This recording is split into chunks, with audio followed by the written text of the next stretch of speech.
welcome to a brand new edition of the Behind the Curtin podcast on the Nittany Sports Now Network. My name is Jarrod Prugar, and I'm joined by my co-host and I want to say celebrity co-host now. He's making the waves out in Arizona, being a television star for hosting a massive tailgate ahead of the Fiesta Bowl. The mayor, Paul Murphy, the mayor, and the mob boss, I guess we could also say.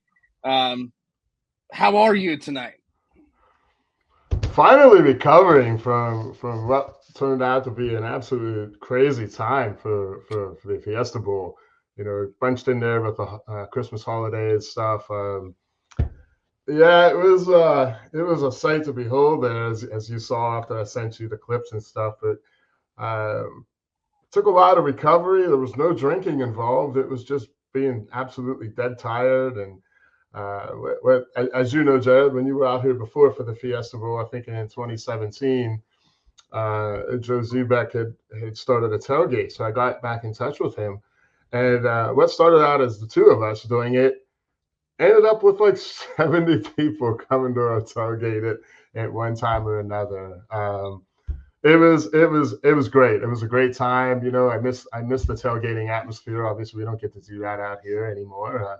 Since, you know, I'm far away from the Penn State times and stuff. But yeah, it was crazy. Fox 10 News, you know, had the mayor on there and talking to me. Telemundo Television came around, the Big Ten Network, and then I met Kerry Collins, all in a day's work. So go ahead, count me out. I don't care. The results will be the same as what Boise State found out.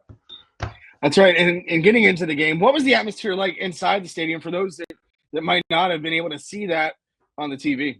It was phenomenal. It was. I'll give Boise State credit. You know, we used to joke that when Williamsburg was in like the state finals or the state semifinals in girls basketball, that it was a perfect time to go into Williamsburg and rob the entire town because the whole population was there. It seemed like that was the whole ordeal with Boise State. I felt like the whole state of Idaho made the trip. I mean, the fans turned out. The fans turned out. Of course, you know, from our perspective, we were on the Penn State sideline up a little high. All you could see on the other side was just orange and blue. I mean, it was insane. There was a lot of Boise State people around us. I would gather to say it was probably a 55 to 45. I would say maybe there was more Boise State fans there, but you know, of course, when you're on the Boise State sideline, the opposite is true, where all you see is the white. It was a great atmosphere. I mean, it was loud. It didn't stop until really, you know, Boise State gave up that long touchdown run to Singleton, and then it kind of died out, and that's when, you know, everybody started leaving to go home. But it was a great atmosphere. It was a great day. It was a great game. Something that we'll remember for a long time. Yeah, and I think the biggest thing too is, you know, you mentioned it. It was a great game. Penn State did not play perfect football. Boise State needed to in order to beat Penn State, and they just did not do that. You know, Ashton Jeanty got 30 carries, 100 and some odd yards, not very many.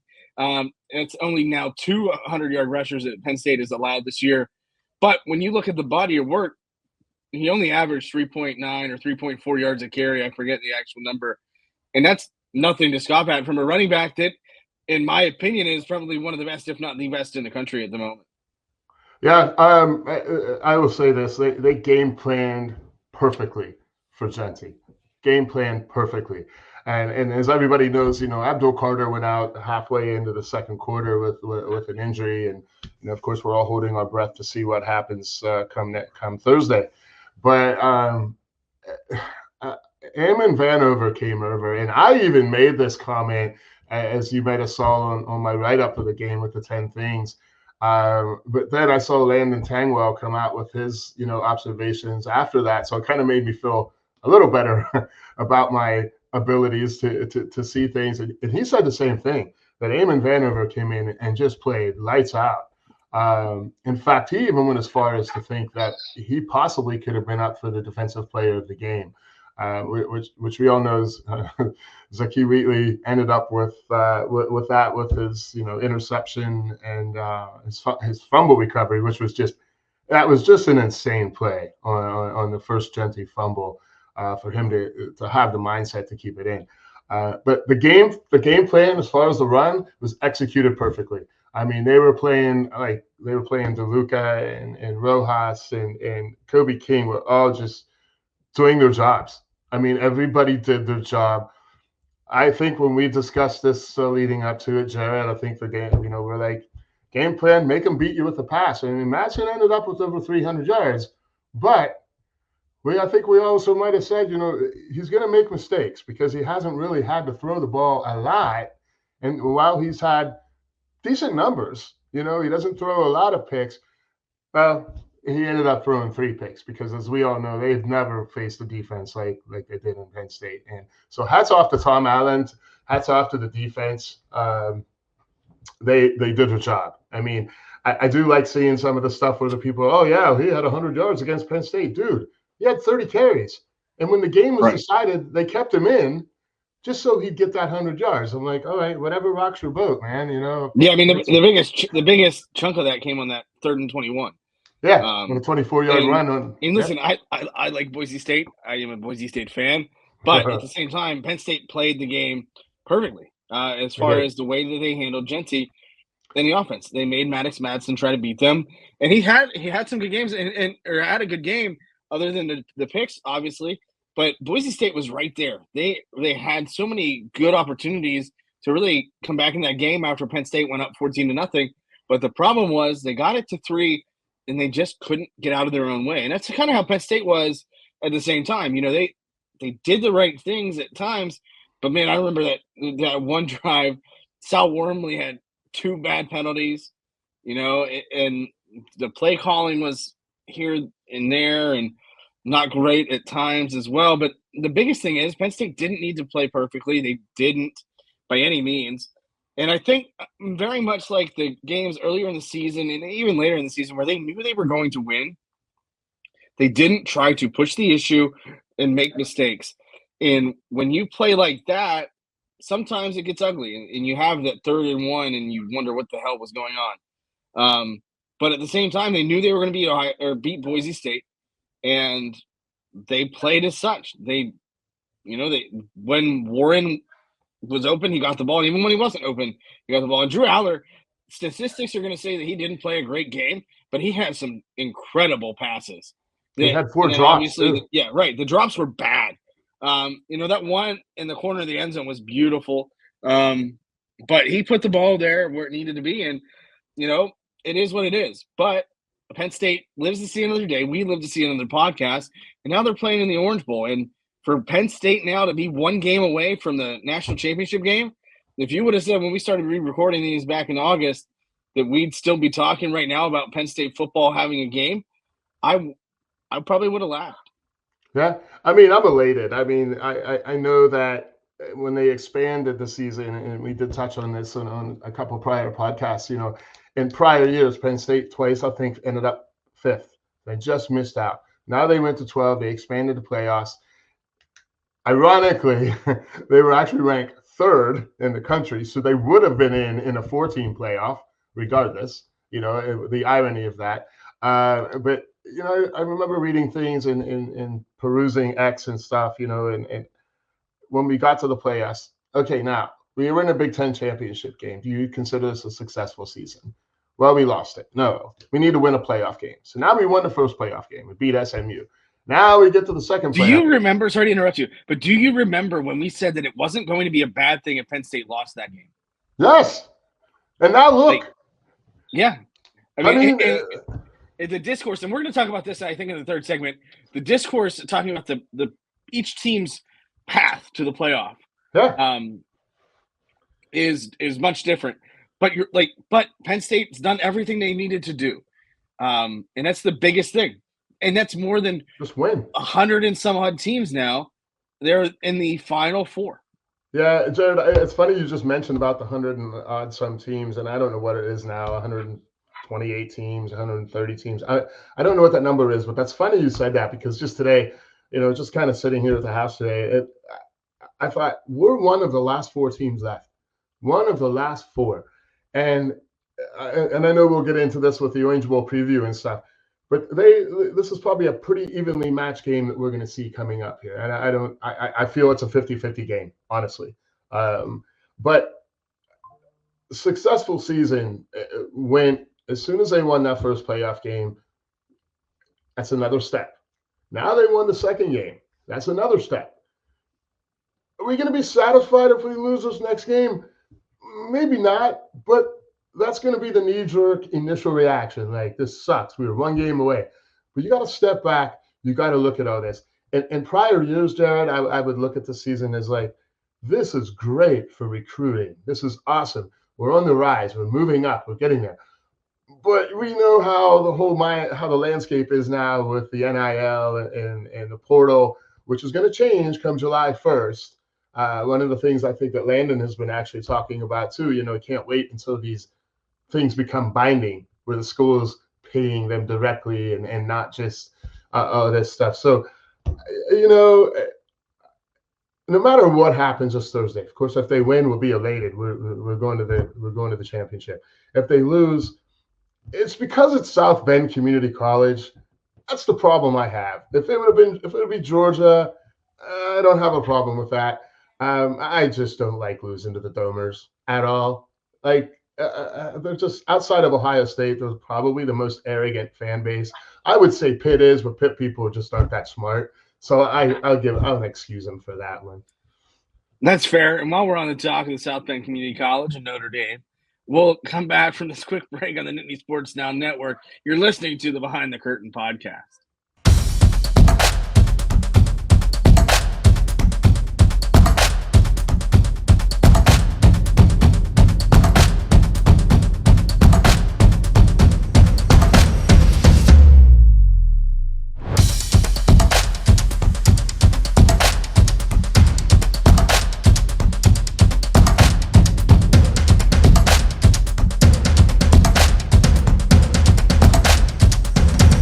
Welcome back to the second segment of the Behind the Curtain podcast, the Nittany Sports Now Network. He's the mayor, and I'm just one of his minions. And one of the things, you mentioned was Notre Dame. Notre Dame beat Georgia on Thursday. A game should have been on Wednesday on New Year's Day, but of course the terrorist attacks in New Orleans thwarted those plans. And, this wasn't a Georgia team that we expected to see. All four higher seeded or the 1 to 4 seeds lost. And Oregon got boat raced by the Buckeyes. Arizona State and Boise State at least made it respectable, and Georgia got beat pretty bad too. Now, obviously, their heads might have been somewhere else, especially with Kirby Smart, losing his father, obviously, yesterday, fell the day before the originally scheduled game on the 31st. So prayers out to the Smart family. I know what that's like. You know what that's like to lose a father. It's never a fun situation, especially that unexpected. I can't even imagine what they're going through. Then having to coach a football game, and then obviously losing him yesterday. But again, Georgia came out and was flat. I think Notre Dame really just took it to him. Obviously, special teams was huge for the Fighting Irish, which is always a plus. But again, Marcus Freeman is I think one of the best coaches in the country, especially up and coming guys. And it's going to be a tough matchup for Penn State here in the Orange Bowl, but I think it's a very even matchup. They are very similar, both offensively and defensively. I think offense, Penn State would have a little bit of a slight upper hand, I think, with the amount of weapons that they have.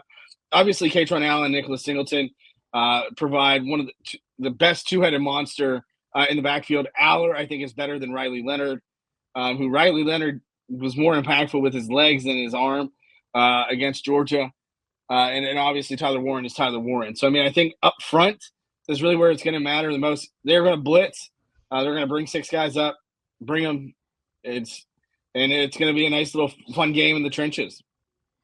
That's something I've been following with Landon Tangwell and doing to his breakdowns and following him. Who for our listeners out there, if you get a chance to look up Landon either on X or on YouTube, and give this guy a follow, especially on YouTube with his game breakdowns, because they're actually really, really good on the film breakdown that he does. And in fact, Jarrod, you might have saw my post on Facebook there about the other night. Actually, my fiance Heidi was actually sitting there watching it with me learning stuff and getting it. And it's kind of cool, because she wasn't a huge football person, and she likes football. She just doesn't understand it. She's come a long way. She's learning things. She's understanding things when she sees it on the field and stuff. I'm kind of getting off topic here, but going back to what Landon was bringing out about the blitzing, like they just, and he rightfully said it, Notre Dame is a team that he has never seen a team blitz as much as Notre Dame does.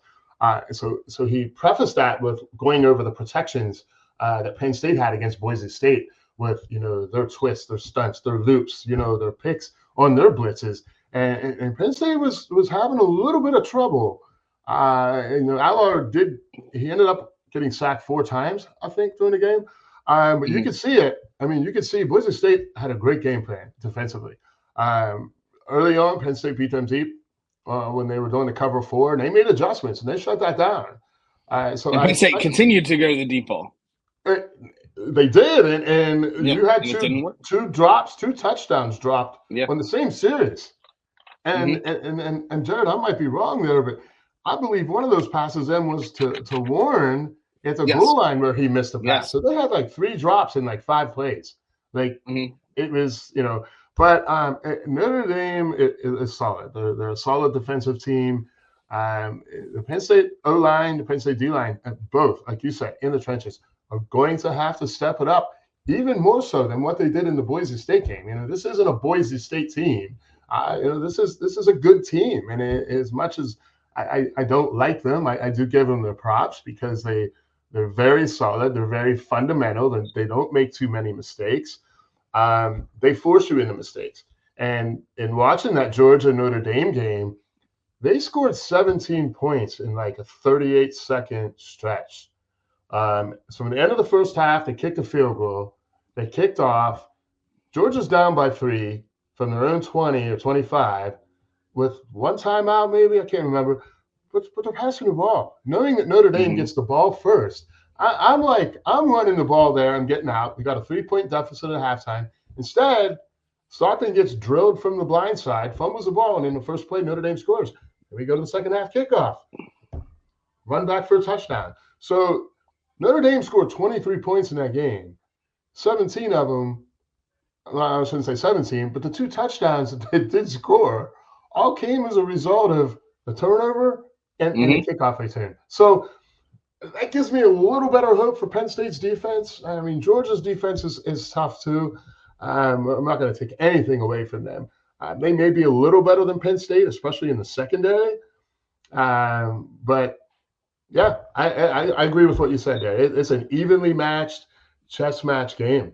And it's going to be as you can see, I'm going black and white here for old school from the days of when Penn State played Notre Dame back in the day. And I think this is going to be an old school smash mouth, knock 'em, rock 'em, sock 'em type of game. Yeah, I think the biggest thing is this is going to be who wants it more. The physicality, I think, is going to be one of those things to watch out. Denied Dennis Sutton practice, Jalen Reed practice today in the open portion. And what happens in the open portion, for those of you that don't know, is the open portion is just really individual drills. There are some turnover circuits that we may get to see. It's a 15-minute window of practice that we get to see individual drills. And there isn't a lot to be seen. When I first started on the beat, we got to see special teams, right? We got to see the punters and kickers do some work. And then obviously nobody wants to really watch that. No disrespect to people that play those positions, but that doesn't really generate kicks. Like the video, watch Sam Ficken kick field goals, right? Nobody really needs to see that, or Blake Gillikin boom punts. So now we had to see the individual period and do individual drills. And the drills that I love watching are with Jawan Sider. He just runs them through some physical drills. That's going to be the turning point of the game. Is can you get Katron Allen and Nicholas Singleton engaged early? I think that's going to be huge as well.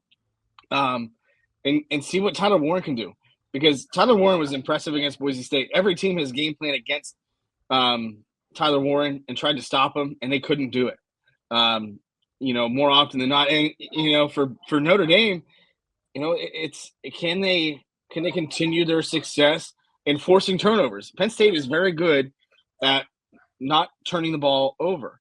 Aller he's been very good at protecting the football.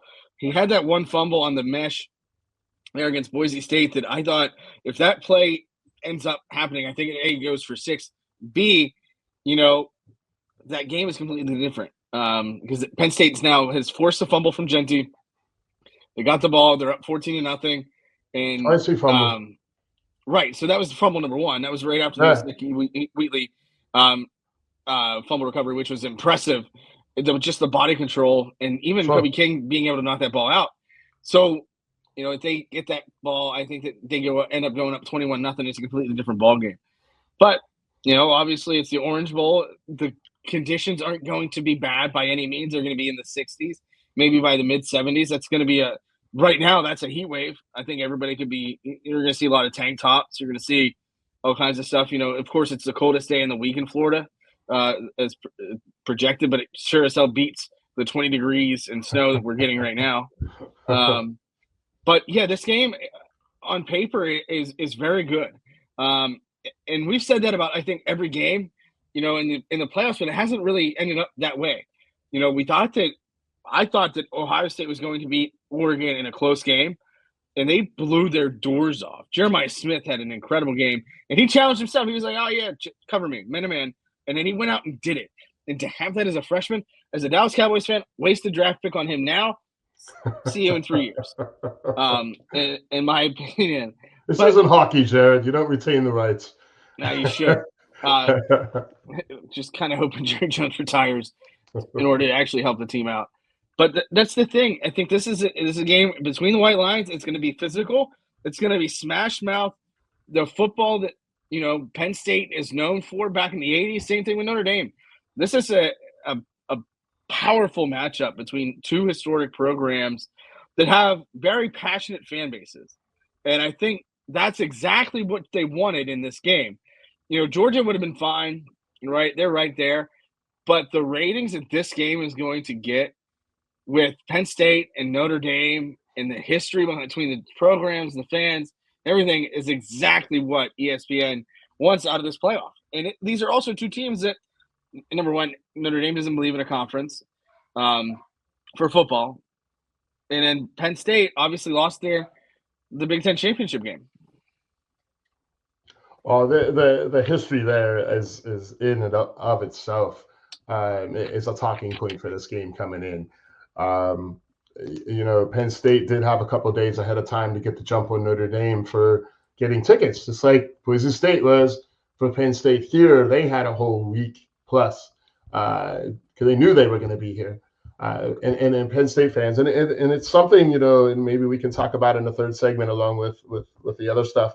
But that both fan bases are going to show up at this game. There's no question. I know so many people that are going down to this game, and I think it's so funny, and it's a legitimate question. Like, hey, are you going to the game?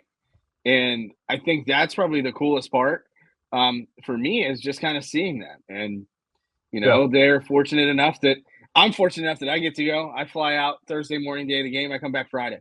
It'll be a nice quick turnaround. But again, it's not like I'm going across time zones or anything like that. But it's a much more travelable trip than, say, the Fiesta Bowl was. Oh, yeah, definitely. And just kind of a shout out here. I know my cousin listens to this podcast on his travels and stuff. And so my cousin and his son made the trip here from Austin, Texas. And they left Sunday night at 9:30, got here at my house around 1:15 or so, 1:10, drove straight through, 16 hours plus. Drove straight through, went to bed that night, got up in the morning, came to the tailgate. A couple hours later, we went early so we could help get set up and everything. They came, were there all day, went to the game, and with about the third interception that he threw, they were down in about 8 rows down in front of us, and he turned around and said they were heading out, and they drove back like 16 hours each way plus the game. And I'm like, I can't even drive to the Rose Bowl without getting like, I hate this. And that's only like a 5-hour drive. Brutal. So, the costs and everything too to fly into Phoenix. It's New Year's Eve. That doesn't help things. Last minute, that doesn't help things. The cost to come out here has always been pretty high there. As you know, during the 2017 game, when Washington was here, the Penn State played. and it's the same thing. It's the Orange Bowl, and even I've been looking at. Well, we'll see how it goes, but I've been looking at tickets and stuff for Atlanta, and the flights, like I can get flights for like 180 round trip from here to Atlanta. And the crazy thing is that even though my cousin lives in Austin, it's actually 2.5 hours shorter to drive to Atlanta than it is to drive to Phoenix, which seems crazy because it seems like Yeah. it When you just said 16 hours from Texas, I'm like, but that's wild. But it it is would have wild. been. It is wild.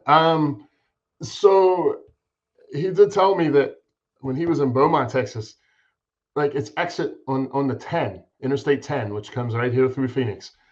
That goes through Texas and ends up clear over and through Louisiana and then over to Florida. It's like exit 828 when you get to the east side of Texas. It's like 828 miles across just on Interstate 10. So it's insane, like travel. But this is kind of the funny thing that I saw when people are saying about oh, Boise State sold out their allotment of tickets, Penn State didn't.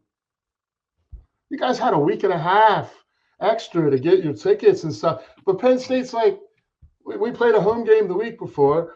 Now we got this game, and we're probably going to win. So now we're planning to go to the Orange Bowl. And I know you said you wanted to touch on that in the third segment, and we'll touch on it there a bit. A lot of different things in play there for that. Right, and I think it's a good time to take a break. We're going to talk about the other game in the national semifinals that is being played in Texas when we come back for the third and final segment of the Behind the Curtain podcast on the Nittany Sports Now Network.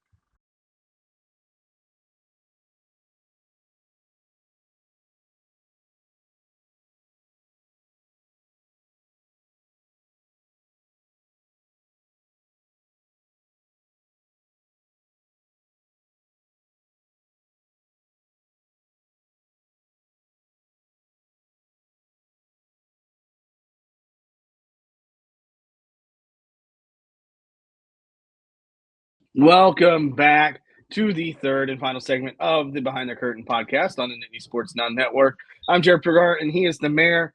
Everything runs through him. Get all of your Fiesta Bowl tailgate needs through the mayor, no matter whether Penn State's playing there or not. He loves the attention. We all know that. So obviously, Penn State and Notre Dame are facing off in the Orange Bowl Thursday at 7:30, which is great. I hate that it's on Thursday. It sucks. Like, I wish it was on a Saturday. I wish both games were on a Saturday. You could easily do that. But it is what it is. And I think that was probably the best thing going back to the Oregon Ohio State game. As Dan Lanning said, we're not here to make excuses. And I thought that was great. So many times, especially the SEC, especially the coaches whine and complain about every little thing. He said we got outbeat. And when we said that, when we made our prediction, because I remember taking Ohio State over Oregon, Michigan woke up a sleeping giant. And we saw that. They came out and beat Tennessee in a stadium that had more orange than I expected. And then they go to the Rose Bowl and demolish Oregon. Like, they just absolutely demolished them. And now they've got Texas. In Texas, Quinn Ewers, former Ohio State quarterback. And you've got all these different storylines in that game, which I think is great. And it's exactly, again, listen, let's be real. If it's Arizona State and Ohio State, that's not pretty as far as ratings, as far as much of anything. Same thing with Boise State and Georgia, or Boise State and Notre Dame. But, that's why you play the game. I mean, they talk about hypotheticals all the goddamn time now in the SEC. Well, hypothetically, Northern Illinois is now the SEC champion. But, it is what it is. But I think Ohio State's going to beat Texas. I mean, I think it's so funny because we've been to bowl games both together with Fiesta Bowl and the Rose Bowl in 2016, and Penn State wasn't necessarily expected to beat USC, and they were expected to beat Washington, right? They were the favorite there. They weren't expected to beat USC, but they still competed. But there's always been a skepticism with Penn State in the playoff and in the bowl games, really, because you just never know what James Franklin's going to show up, right? It's the big game James, right? Now he has 2 wins in the playoffs, which is now like tied for 4th all time. Of course, very small list. But that skepticism with every win, media pundits are like, well, they beat Boise State and they beat SMU. Well, guess what? Those two teams still made the playoff over teams like Ole Miss, Alabama. I mean, Clemson backdoored their way in.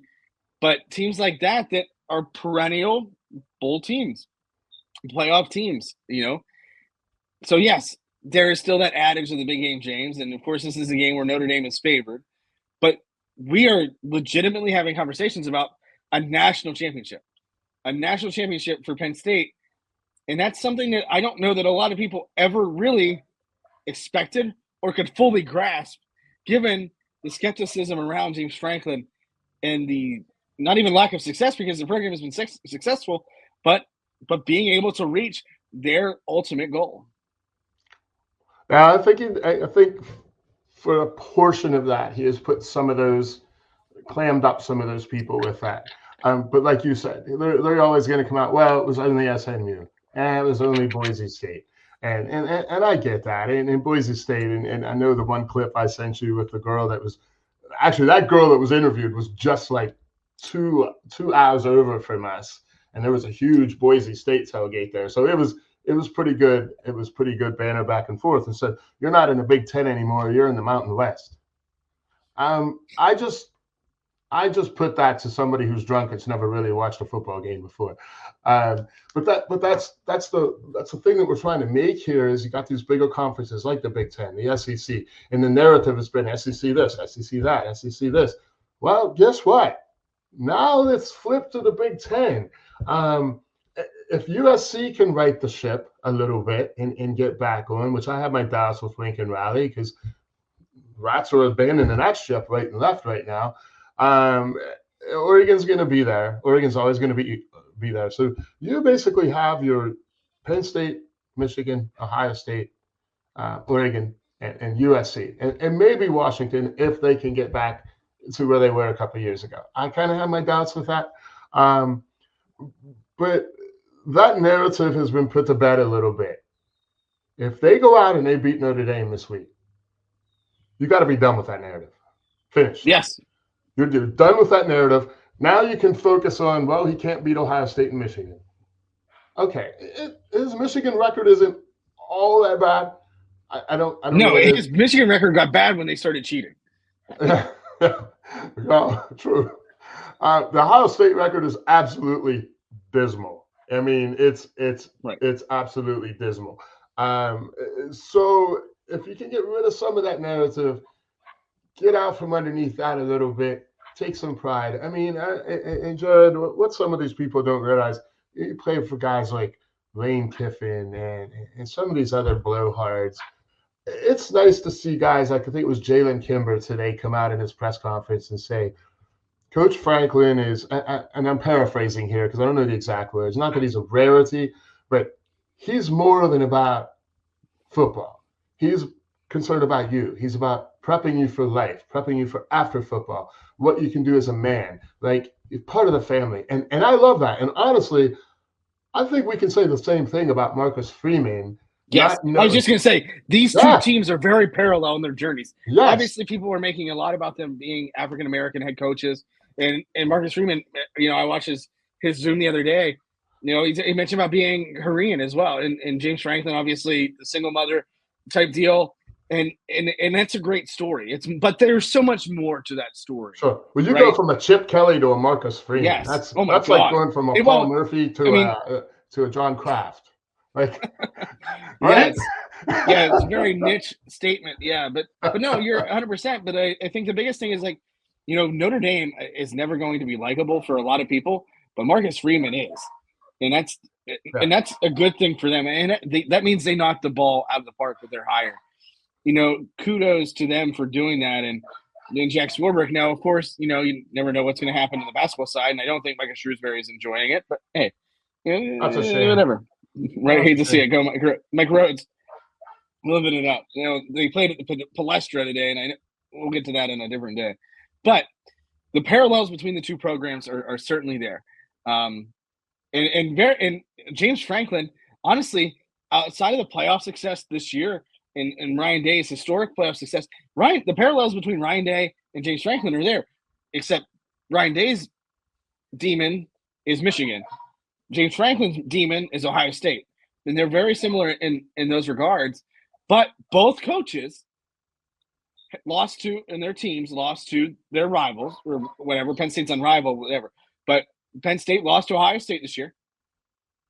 And Ryan Day's team got beat by Michigan, which I still don't know how that happened. But Sherrod Moore, for what pulls shit like that out of his ass all the time, right? Whatever. It's through the tears, man. The tears of joy, right? For his coach. Sorry, it was an ode to Harbaugh. But so now those teams are both in the national semifinal. Do you think Ryan Day's season was not successful? Hell yeah, it is. Hell yeah, Penn State's successful right now. The problem is they lost their two rivals. But despite that, this playoff system now has allowed them to get one step closer to their goal of the national championship. And if Penn State, Ohio State meet in the national championship game, holy balls, right? Like, that would be the most absurd coming full circle moment for both programs, right? Sure. The narratives would write themselves. But both teams are right where they want to be. Every team's goal. Your goal is to win a conference championship, and your goal is to win the national championship. They're one win away. Both teams. There are 4 teams that can say that. Or not win the conference championship. Well, yes. And have a better path to get to the semifinals. Yeah. It's something that you and I have talked about at length with all this. And we knew coming into the season when they did this, they're going to have to look at things, figure things out, tweak here, tweak there. That's what people are complaining about and stuff like that. I even saw something, I think it was yesterday. You know how the tinfoil hats go on. Do you really think Ohio State maybe said, you know what, this Michigan game isn't such a big deal? If we lose this game, we'll get – no. You know why? Because that went on Ryan Day's resume again. Yes. There's no way Ryan Day walks into that game against Michigan thinking, if we win, we win. If we don't, no chance in hell. No coach ever is like that. Yeah. Yep, exactly. And they can talk about the seeding, but it's in the rankings. In a perfect world, this is set up 12 teams, the top 4 conferences. That means the Big 12, the ACC, the Big 10, and the SEC get those buys. Well, what happened was the ACC was dog water and forced, Boise State had a good season. Not to cut you off, but remind me again what the ACC's record was in the bowl games this year. Oh, it was abysmal. They had 2 wins, weren't they? 2-11 and 0-13 against the spread. If you would have put $25 down on every team that the ACC played to not cover the spread, I'd be coming to the Orange Bowl with you and probably paying for your ticket to go to the national championship game along with it. Right. But that's the way it goes. There's so much more parity now, and that's what's great about. That's why every week we've been invested. Every week we said, "Oh, there's a lot of stuff going on," and it's been great. It's been absolutely wonderful. Should Boise State have gotten a bye? Hey, yes, they did. They did what they needed to do. They were the highest ranked Group of 5 team. They were higher ranked than the ACC champion Clemson. So be it. Now, on the flip side, that means they got to bye. They had to sit around for 3 weeks, which isn't good. That I think you need to fix. If there's anything that you need to fix, and there's going to be gross overcorrections here, that's just the way the NCAA operates. But you have that. But the teams that lost their conference semifinal or conference championship game, Penn State, Texas, and SMU, all were rewarded with favorable matchups, except for, I guess, SMU. But if SMU wins that game, they get Boise State. They get Notre Dame, Georgia. Obviously, Notre Dame doesn't exist in conferences, but they had a good matchup. But that's the thing. If you make the 12-team playoff, you should feel that no matter what path you go on, it's the path that you want. That's your path. That's how tournaments work. Penn State got rewarded for playing in the best conference this year, clearly, and losing the conference championship game. They get their seed, and here they are. They get a chance to play Notre Dame for the national championship game and to go to the national title game, and that is absolutely insane. I've as you know, I've been kicking around the idea about going to the national championship if they make it. But it's kind of funny how I thought about this.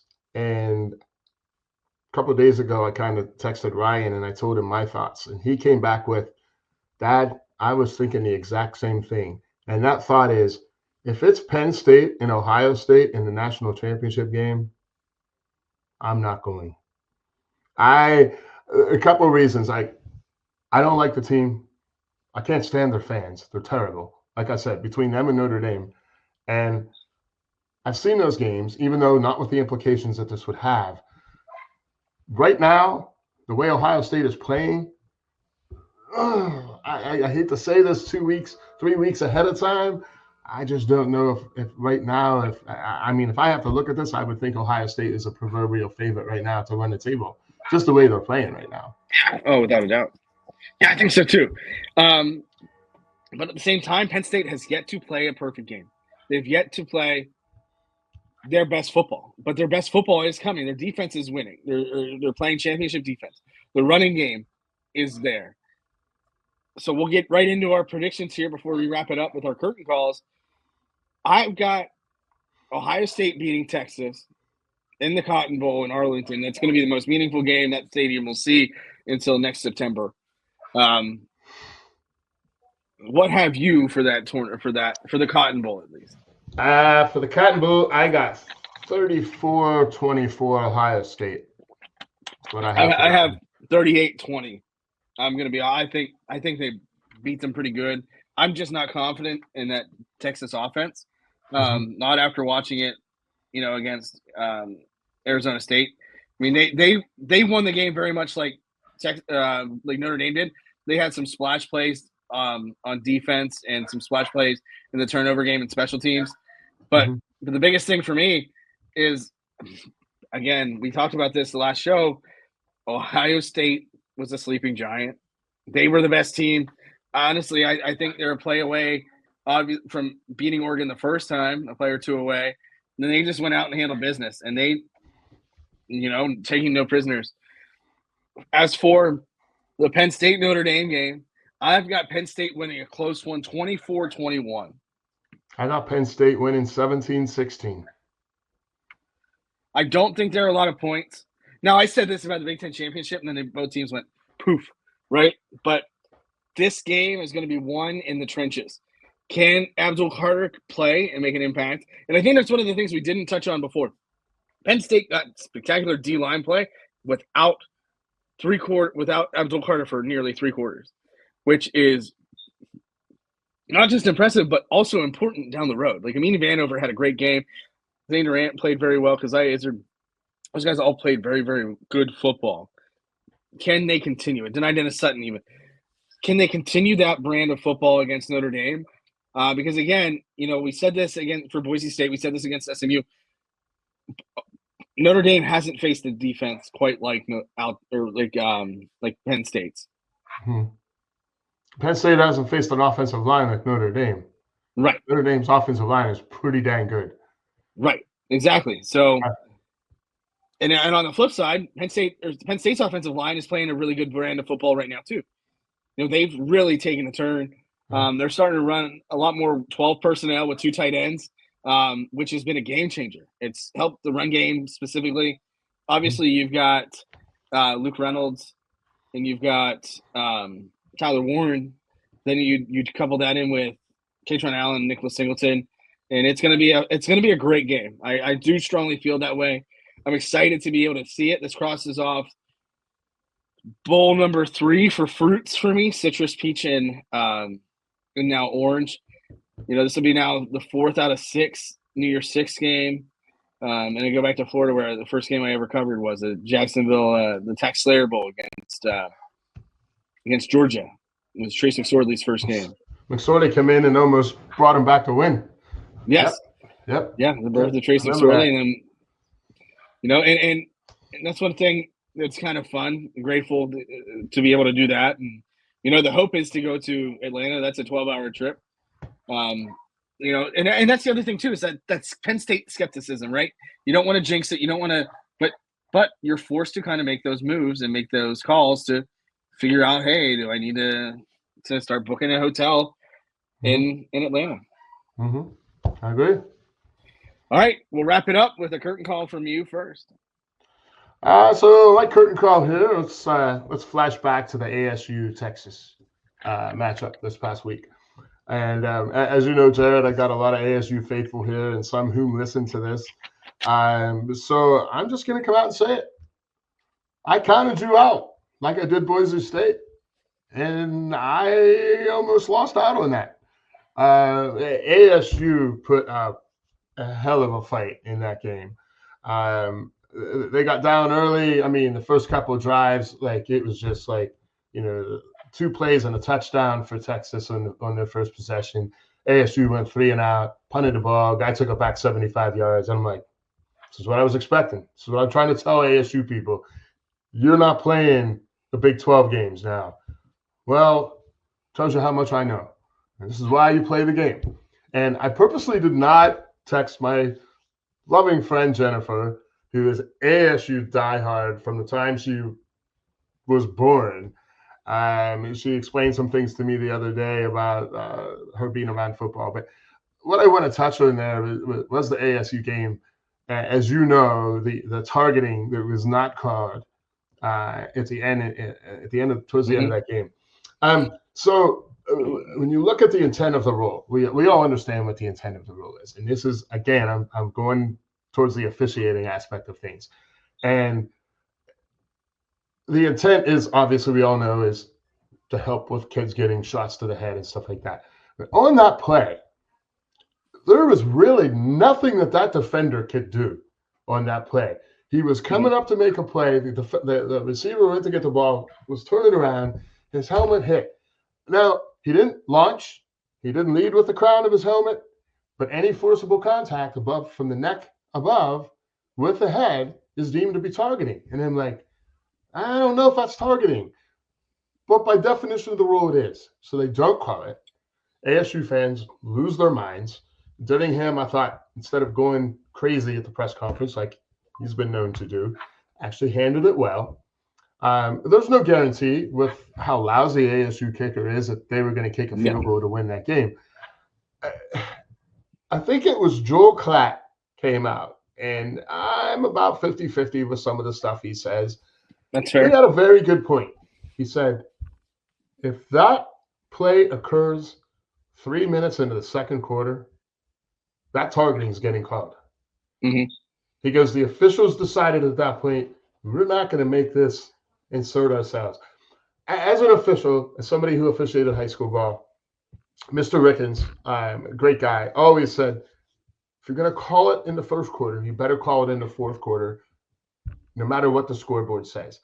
And in principle, that is the correct thing to do. In reality, I know that's not how that occurs, So my heart does go out a little bit to the ASU faithful that and now I see in the last couple of days the touchdown catch on 4th and 13 from like the 28. They gave up that long touchdown pass on a cover 0 and a safety come up too far. Now, when you watch the replay of that, I don't know if you've seen this, but when he caught the ball and rolled in the end zone, that ball shifted. Yeah, I did see that.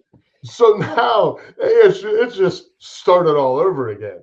But I just, once again, the officials, we harp on them when they insert themselves into the game. We harp on them when they remove themselves from the game. It is a thankless job.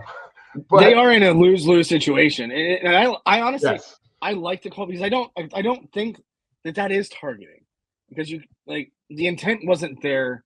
Because to me, when I see targeting, you lower the crown, you don't see what you hit. And seeing what you hit, to me, is the most important thing. You keep your head up, everything like that. I like that they didn't insert themselves in that game, that, hey, this game is not going to be decided by a subjective penalty. And it settled itself on the field. But again, for me, that's the way the cookie crumbles. I mean, there's no excuses. They could have done at least a better job in the first 3 or 4 quarters to not put themselves a targeting play away from that. And on the flip side, Texas could have done a better job of putting them away. I thought for sure, early in the game they were going to put them away, and they didn't. They let them crawl right back. Scatterboo was lights out. I mean, he just did everything in every facet of the game. He had a phenomenal game, and I think the country finally got to see what he's about. I'm still not a big fan of his. He's very arrogant. That's a whole story for another day. But the product on the field, like, he finished 5th in the Heisman, and the product on the field, the way he went up, I mean, that was probably the top off. Aside from Jeremiah Smith, that was probably the top performance out of anybody over on the offensive side of the football, 100%. Yeah. So props to him. And one last item is there were 10 finalists in the Heisman 1 through 10, and only one is still alive.